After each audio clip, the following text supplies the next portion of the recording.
اللہ تعالیٰ فرماتے ہیں انسان جل باز ہے.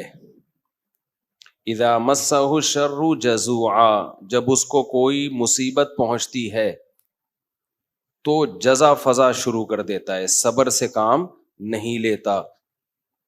وَإِذَا مَسَّهُ الْخَيْرُ مَنُوعًا، اور جب اس کو کوئی پیسہ میسا ملتا ہے، دولت آتی ہے اس کے پاس، تو کنجوس بن جاتا ہے، اس پہ سانپ بن کے بیٹھ جاتا ہے. کئی ہفتوں سے اسی آیت پر درس چل رہا ہے کہ جلد بازی کا مطلب کیا ہے. جلد بازی کا مطلب یہ ہے، اس پر میں نے کئی دفعہ بیان کیا نا پورا، کہ ہمارے سارے فیصلے اکثر جلد بازی میں ہوتے ہیں. نبی صلی اللہ علیہ وسلم کو دو صفات بہت پسند تھیں، الحلم برداشت، اور سوچ سمجھ کے فیصلے کرنا. طلاقیں جلد بازی میں ہوتی ہیں، مار دھاڑ جلد بازی میں، بہت سارے کام ہمارے جلد بازی میں ہو. کسی کے بارے میں رائے جلدی قائم کر لیتے ہیں، کسی کو اچھا کہنے میں بہت جلدی کرتے ہیں، کسی کو برا کہنے میں بھی بہت جلدی کرتے ہیں. تو اسی طرح جو شخص بھی جس کی دل میں کوئی خواہش پیدا ہوئی، اس خواہش کو فوراً پوری کرنے کی کوشش کرنا، یہ بھی کیا ہے؟ جلد بازی. آپ سوچ تو لو بھائی، یہ خواہش پوری کرنے سے آپ کو فائدہ ہوگا نقصان ہوگا، کہیں لت تو نہیں پڑ جائے گی آپ کو؟ نشہ ہے، دل چاہتا ہے، لوگ کر لیتے ہیں بھائی، اس سے تو آپ تباہ و برباد ہوتے چلے جاؤ گے. تو جو خواہشات کا غلام ہوتا ہے وہ جلد باز ہوتا ہے، اور جو مستقبل سامنے رکھ کے زندگی گزارتے ہیں ان کی طبیعت میں جلد بازی نہیں ہوتی، ہمیشہ وہ کامیاب ہوتے ہیں. تو یہاں بھی اللہ نے کیا فرمایا کہ جلد بازی کی ایک مثال اللہ نے بیان کی ہے. وہ مثال یہ ہے، اذا مسہ الشر جزوعا، جب کوئی مصیبت پہنچتی ہے نا، ہونا یہ چاہیے مصیبت میں انسان کا دل کرتا ہے ہلڑ بازی کا، ہاں ہو چیخو پکار، ادھر ادھر، ڈپریشن ہوتی ہے اس کو. تو جو دل کر رہا ہے وہ آپ کرنا شروع کر دو، اس پہ کنٹرول نہ کرو کہ بھئی اس کا کوئی فائدہ ہوگا یا نہیں ہوگا. ایسا تو نہیں کہ میرے اس ری ایکشن سے فائدے کے بجائے الٹا اور زیادہ نقصان ہو جائے. تو اللہ کہتے ہیں جلد باز آدمی کیا کرتا ہے، وہ یہ نہیں دیکھتا، وہ بس اپنی خواہش کو پوری کرنے میں لگا ہوتا ہے. غم پہنچا ہے تو اس غم کو ہلکا کرنے کے لیے جو مرضی اسے کرنا پڑے وہ کر گزرتا ہے. اس کی مثال ایسے ہے نا، آپ نے دیکھا ہوگا ایک کہیں کوئی واقعہ ہو جائے نا کوئی دھماکہ ہو جائے، تو جو انویسٹیگیشن کے لیے لوگ وہاں جاتے ہیں وہ کہتے ہیں ہمیں سب سے بڑی مصیبت پتہ ہے کیا ہوتی ہے؟ وہاں عوام جو احتجاج شروع کر دیتی ہے، اس سے کیا ہوتا ہے کہ وہاں جن لوگوں نے کچھ کاروائیاں کی ہے نا ان کے ثبوت مٹ جاتے ہیں. ہونا یہ چاہیے، پوری دنیا میں ہم نے ایک اصول دیکھا ہے، جہاں کوئی ایکسیڈنٹ ہو، کوئی واقعہ ہو نا، فوراً وہ روک دیتے ہیں، پورا ایک گھیراؤ میں لے لیتے ہیں کہ انویسٹیگیشن کرنے تو اس میں غلطی کس کی ہے تاکہ اس کو سزا ملے. ہمارے یہاں کیا ہوتا ہے کہ پتہ ہی نہیں چلتا کہ غلطی کس کی ہے، اتنا کراؤڈ اکٹھا ہو جاتا ہے، اتنی عوام دائیں بائیں آگے پیچھے، جس کو پکڑ کے پبلک کوٹنا شروع کر دے تو بس وہی مجرم ہے. یعنی جس کو پہلے تھپڑ لگ گیا نا، سمجھو وہ کیا ہے، بس اسی نے کیا ہے. بہت کچھ الٹا پلٹا ہو جاتا ہے. تو وجہ کیا ہے بھائی؟ اپنے احتجاج فوراً کر لینا کسی بھی چیز پہ، سوچے سمجھے بغیر الزام ڈال دینا کسی کے اوپر. کئی سال پرانی بات ہے، کیس ہمارے سامنے آیا کہ ایک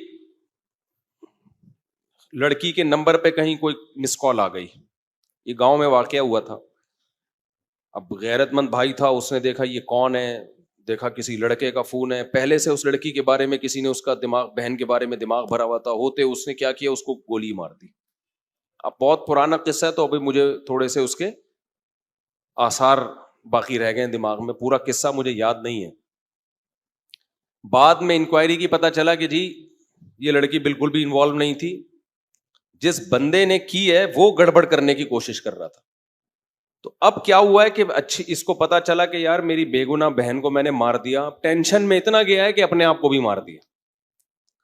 پہلے ایک جرم کیا، ٹینشن سے انکوائری پوری کی نہیں ہے، بھائی پہلے غور تو کر لو, تجزیہ کر لو, کوئی بھاگی تو نہیں جا رہی, دیکھ لو. اور اگر مس کال آئی بھی ہے, کوئی آپس کا ریلیشن بھی ہے, تو اس کا یہ مطلب تو نہیں ہے نا کہ گولی سے ہی اڑا دو. اس کی اسباب پہ غور کرو, اس کی وجوہات پہ غور کرو.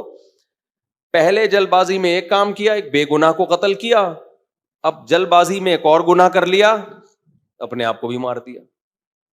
تو ہمیشہ جلد بازی میں انسان سے غلط کام ہوتے ہیں, ٹھیک کام نہیں ہوتے. کتنی بڑی سے بڑی ٹینشن ہونا, ٹائم سب سے بہترین مرہم ہے, یہ خوب یاد رکھو.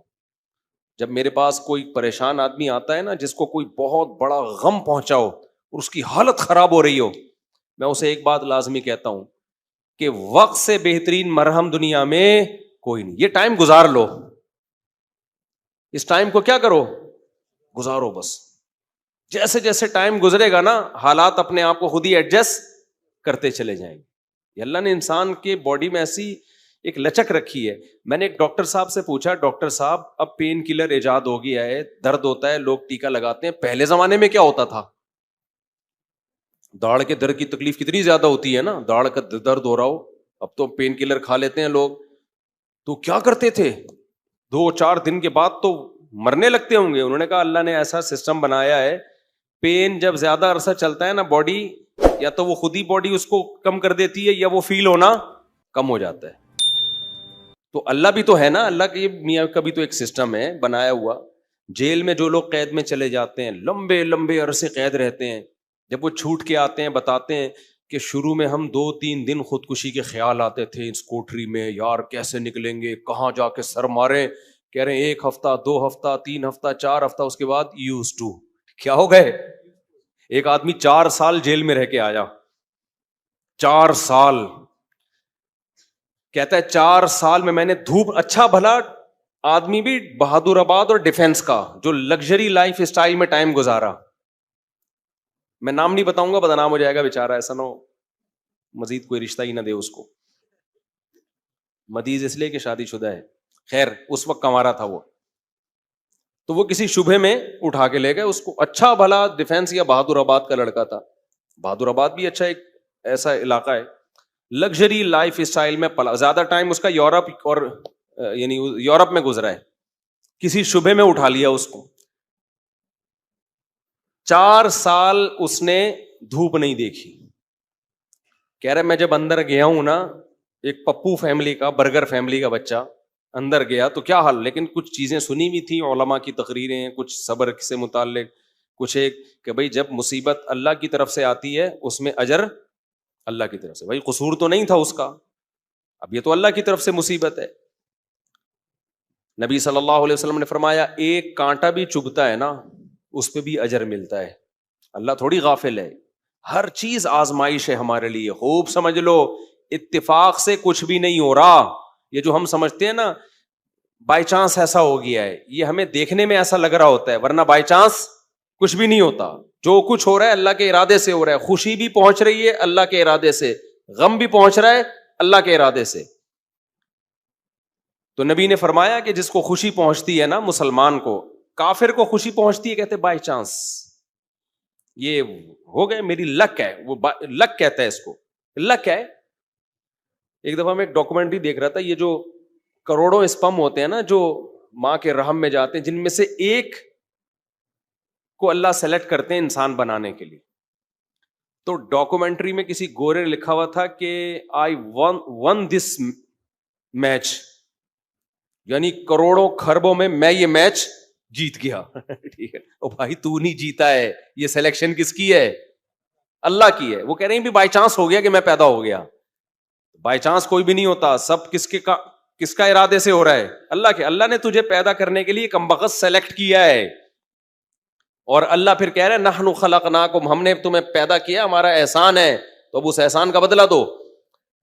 تو جہاں آپ یہ کہیں گے نا اتفاق سے ایسا ہو رہا ہے, وہاں خوشی پہ اتراؤ گے بھی اور غموں پہ ٹینشن میں بھی آؤ گے. یار کیوں ہو گیا میرے ساتھ؟ اچھا ہٹلر کتنا روتا رہتا آخری عمر تک, تبھی پھر وہ خودکشی کر لی اس نے کہ یار 1 ہفتہ پہلے میں رشیا پہ اٹیک کر دیتا, ہاں یار کتنی بڑی غلطی ہوئی ہے مجھ سے. وہ کہتے ہیں ایک ہفتہ پہلے اٹیک کر دیتے نا تو رشیا کا نقشہ کچھ اور ہوتا. وہ ایک ہفتہ رہ گیا, پتہ نہیں پولینڈ ولینڈ کے کس کے چکر میں رہ گیا, تو وہ رشیا نے اٹیک کر کے اس کی ایسی کی تیسی کر دی. تو روتا رہتا تھا وہ. ابے روتا رہتا نہیں, تو نے جو کچھ حرکتیں کی ہیں تو اللہ نے تجھے کیا دیا اس کا بدلہ. خیر, تو توبہ کر لیتا. مسلمان ہوتا تو کیا کہتا, یار اللہ کی طرف سے چپت لگ گئی ہے میرے, اب توبہ استغفار کر لو. اور توبہ ایسی خاندانی چیز ہے یار, کچھ بھی ہو جائے. ہٹلر مسلمان ہوتا, کہتا میں نے ہزاروں لاکھوں انسانوں کو قتل کر دیا, بند کمرے میں جا کے گڑ گڑا لیتا اللہ سے, معاف کر دے اللہ. دنیا کو نہیں پتا چلتا, اللہ کیا کر دیتا, معاف. لیکن چونکہ کافر تھا تو کیا ہوا ہے, اس نے قوم کا مجرم تھا وہ, اس نے کہا کیا کر سکتے ہیں, اس کو پتا تھا پبلک نہیں چھوڑے گی, تو اٹھا کر کے مارکیٹ سے اپنے آپ کو شارٹ کر لیا. انجام بھی برا, زندگی بھی بری. مسلمان کی زندگی بری ہو, کم از کم انجام اچھا اس کے اختیار میں ہوتا ہے. یار اللہ کو منا لو. اللہ کہتا ہے 100 انسانوں کے قاتل کو بھی میں بخش دوں گا. خیر میں وہ واقعہ سنا دوں میں. تو وہ کیا ہوا ہے کہ وہ بہادر آباد کا پپو بچہ جو ہے نا, کہاں چلا گیا, جیل میں. اب علماء سے اس کا تعلق تھا, ماشاءاللہ داڑھی بھی رکھی ہوئی تھی اس نے, کہ یار اب یہ غم کس کی طرف سے ہوتے ہیں, اللہ کی طرف سے. تو مجھے اپنا قصہ سنا. میں نے کہا یار 4 سال میں تو دھوپ میں نا ایک دن نہ بیٹھوں, میں ڈپریشن میں جانا شروع ہو جاتا ہوں. یہ جو بند کمروں میں لوگ سارا دن بیٹھے رہتے ہیں, پتہ نہیں کیسے. ہم نیچر سے جس کو بھی محبت ہوگی نا, وہ دھوپ نہیں چھوڑ سکتا بھائی. بکریاں مرغی انڈے نہیں چھوڑ سکتا, دھوپ نہیں چھوڑ سکتا وہ. بکریاں مرغی تو چلو زیادہ ہو گیا, لیکن دھوپ نہیں چھوڑ سکتا وہ. تو میں نے کہا 4 سال آپ کیسے بند کمرے میں رہے ہیں, اور بھی قیدی تھے. کہہ رہے میں 2-3 دن تو ٹینشن میں رہا. پھر میں نے کہا اچھا یہ بھی نہیں پتا کہ نکلیں گے کب یہاں سے. یہ پتا ہو نا, آدمی کہتا ہے چلو 4 سال میں دن گننا شروع کر دو. یہ بھی نہیں پتا نکلیں گے ہی بھی نہیں نکلیں گے. کہہ رہے میں نے کہا جو ہونا تھا وہ تو ہو گیا, اب ہم تو جیل کی دیوار توڑ کے بھاگ نہیں سکتے. تو کہہ رہے میں نے کیا کیا, پھر وہاں پر میں نے اٹھک بیٹھک اور ایکسرسائز شروع کر دی کہ بھائی ٹائم کیا کرو, پاس کرو. ٹھیک ہے. کہہ رہے اس کا فائدہ یہ ہوتا ہے 400 دفعہ میں بیٹھ کے, کیونکہ اور تو کوئی کام ہی نہیں ہے اسٹیمنا بنانے کے علاوہ. اسٹیمنا بنانے کے علاوہ کوئی کام ہے ہی نہیں. اچھا ہے بڑا پاورفل ماشاءاللہ, آپ کبھی ملو تو آپ دیکھو گے بہت زیادہ, ساری طاقت جیل میں بنائی ہے اس نے.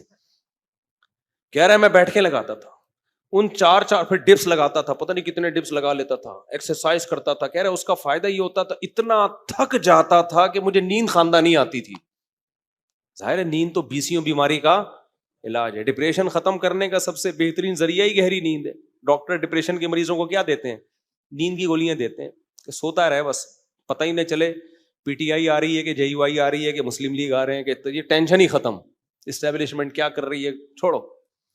تو کہہ رہے ہیں میرے ساتھ جو قیدی تھے نا وہ بہت سے اس میں پاگل ہو گئے, کیونکہ بیٹھے رہتے تھے, سوچتے رہتے تھے ہر وقت دماغ میں نا کیا یہاں سے نکلیں کیسے, حالانکہ بہت سے جرم کر کے آئے ہوئے تھے. ٹھیک ہے, ان کا تو بنتا تھا. تو کہہ رہے 4 سال کے بعد رہائی کا فیصلہ ہوا. کہہ رہے ہم جب باہر نکلے تو پھر دنیا جنت لگی. پھر اب اس نے 4 شادیاں استغفر اللہ کی ہیں. تو خیر کی ہیں, واقعی 4 کی ہیں. کہہ رہے اس سے مجھے پاور کیا ملی. کہہ رہے ہم تو مجرم تھے نہیں, ہم جب باہر آئے نا ہم نے کہا اچھا یہ ہوتا ہے, ٹوٹل سزا کیا ہے, کچھ بھی کر لو یہ ہے. تو کہہ رہے میرے اندر اتنا اسٹیمنا پیدا ہو گیا دنیا میں کچھ کر گزرنے کا. آپ کو پتا ہے جیل ہمارے مجرم بناتے ہیں, جیل میں جا کے نا اسٹیمنا بڑھ جاتا ہے مجرم کا, سمجھ رہے ہو. ایک تو اس کو یہ پتا ہوتا ہے آئندہ اس طرح سے کام کرو گے تو پکڑے نہیں جاؤ گے, اس طرح سے کیا تھا تو پکڑا گیا تھا نا, اب یہ والی غلطی نہیں کرنی. تو اس لیے شریعت میں جیل کی سزا نہیں ہے, شریعت میں ہے کہ اسی وقت نمٹا دو. چوری کی ہاتھ کاٹو, چلو بھائی نکل پتلی گلی سے, شاباش. ہم کیا کرتے ہیں چوری کی جیل, تو کہتا ہے یار اس دن وہ CCTV کیمرہ دیکھنا بھول گیا تھا, میں آئندہ تھوڑا خیال کروں گا. پھر وہاں سارے چور ہی بیٹھے ہوتے ہیں, کوئی نیک آدمی تو آیا نہیں ہوتا جیل میں. تو چور آپس میں ان کی کیا ڈسکشن ہوگی, وہ تہجد کی باتیں تھوڑی کریں گے. وہ بھی تو نے کیا کرتا ہے, وہ میں نے اتنے بندے مار دیے, آپس میں ان کا گینگ بنتا ہے. پھر آپس میں نمبر ایک دوسرے کے ساتھ وہ شیئر کرتے ہیں کہ جب باہر نکلیں گے تو پھر دیکھتے ہیں ہم. اور 4 سال میں 10 سال میں کیا کچھ ہوتا ہی نہیں ہے, تو کچھ کرنے کی صلاحیت ان میں ویسے ہی ختم. وہاں جا کے کوئی یہ تھوڑی کہ وہ ماسٹرز کر رہے تھے یا PhD کے اسکالر بن کے باہر آئے, یا کوئی انجینئرنگ مکمل کر لی, اب باہر جاب ملے گی, 4 سال 8 سال زندگی بہترین ان کے ویسے ہی برباد ہو گئے. اب ان کے پاس کمانے کے لیے چپل چوری کے علاوہ اور کوئی راستہ ہوتا نہیں ہے, یا باقی چوریاں ڈکیتیوں کے علاوہ کوئی راستہ ہی نہیں ہوتا ان کے پاس. تو نظام اتنا گندا ہے, اس لیے اسلام نے سزا رکھی ہے, اس میں ادھار نہیں رکھا. قصاص ہے, ثابت ہو گیا کہ بھائی اس نے بندہ مارا ہے, فوراً پکڑ کے وارثوں کے حوالے کیا جائے گا, بھائی تمہارا باپ مارا ہے, تم بتاؤ کیا کرنا ہے. اب وہ فیصلے میں دیر کر رہے ہیں تو اس دوران جیل میں بند کیا جائے, بھاگ نہ جائے. جیل میں اس کو تمام سہولتیں دی جائیں گی, بھائی یہ بندہ ہے بھاگے گا نہیں, جلدی 1 ہفتہ ہے آپ کے پاس, فیصلہ کرو, گردن اڑانی ہے یا اس سے بارگیننگ کرنی ہے. تو بارگیننگ میں جو ٹائم لگ رہا ہے اس دوران جیل میں رہے, ایک الگ بات ہے.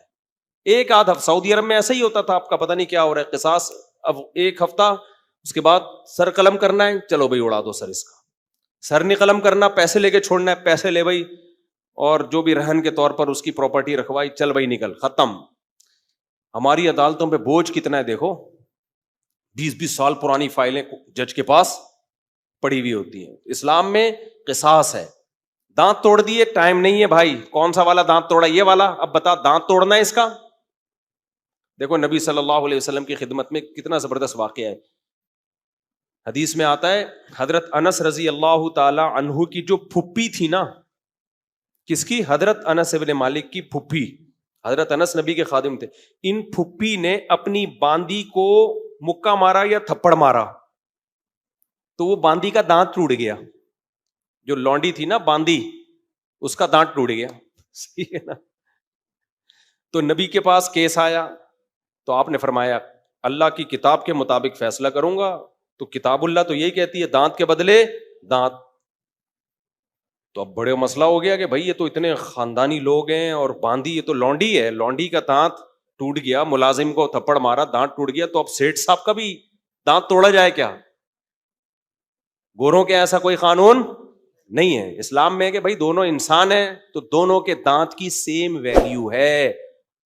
تو نبی نے فیصلہ کیا دانت کے بدلے دانت توڑا جائے گا. یہ بھی نہیں دیکھا کہ انس ابن مالک میرے شاگرد ہیں, 10 سال میری خدمت کی ہے, تو اتنی خدمت گزار ہیں, تو ان کی پھوپھی کے ساتھ میں رعایت کروں. فرمایا نہیں, میں فیصلہ کروں گا کتاب اللہ کے مطابق. تو کتاب اللہ میں کیا تھا؟